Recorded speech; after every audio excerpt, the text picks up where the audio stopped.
नाज़रीन के शिकारपुर में अहम खबर ॾींदा हलूं। सरदार तेगो ख़ान तेगाणी के शिकारपुर ATC कोर्ट में पेश किया वियो। उन बाबत वधिक तफ़सील लाइ असां सां KK न्यूज़ जो bureau chief Mumtaz Sindhi telephone line ते मौजूद है। उनखां वधिक मालूम कयूं था। जी मुमताज़, तफ़सील का आगाह कजो।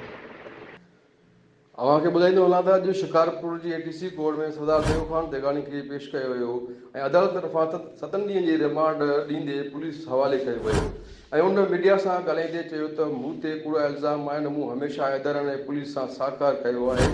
उन चयो त सूबाई वज़ीर शबीर अली ख़ान बिजाराणी MPA आबिद ख़ान सुंदराणी जी मिली भगत करे मूं ते पुलिस सां मिली करे मूंखे सियासी मैदान मां ॿाहिरि कढण जी कोशिशि करे रहिया आहिनि ऐं मूंखे बेबुनियाद इल्ज़ाम लॻाए सियासी मैदान साफ़ करणु चाहिनि था।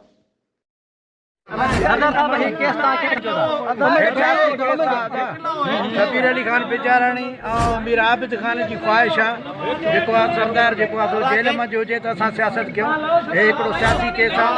पुलिस पंहिंजी नाकामी खे ॾेखारण जे करे सरदार के गिरफ़्तार कयो वियो आहे प्रेशर हटाइण जे करे। सरदार हाणे घणनि ॾींहंनि जो 9 तारीख़ जो रिमांड आहे। 9 तारीख़ ताईं जेको चालान पेश कंदा जेको पुलिस तव्हांखां बयान वरितो आहे। छा हुन में तव्हां चयो आहे पुलिस तव्हांखां बयान कोई बि बयान मां खां अञा हिन वटि थोरी कोन वरितो। सरदार साहब छो गिरफ़्तार कयो वियो ऐं मां कराची खां जेको आहे गिरफ़्तार प्रेशर मूंखे हिन शइ जी ख़बर कोन्हे। प्रेशर को पुलिस जो कोई बि प्रेशर। सरदार साहब जेल में जां थो थियूं इहो प्रेशर आहे। सरदार साहब वक़्तन ब वक़्तन इहो थिए थो अवां सां मसइलो जीअं थियो आहे आख़िर छो पियो थिए ईअं। सियासतदान जिंदाबाद आहिनि उहे वेठा आहिनि उहे ई लड़ाइनि था पिया।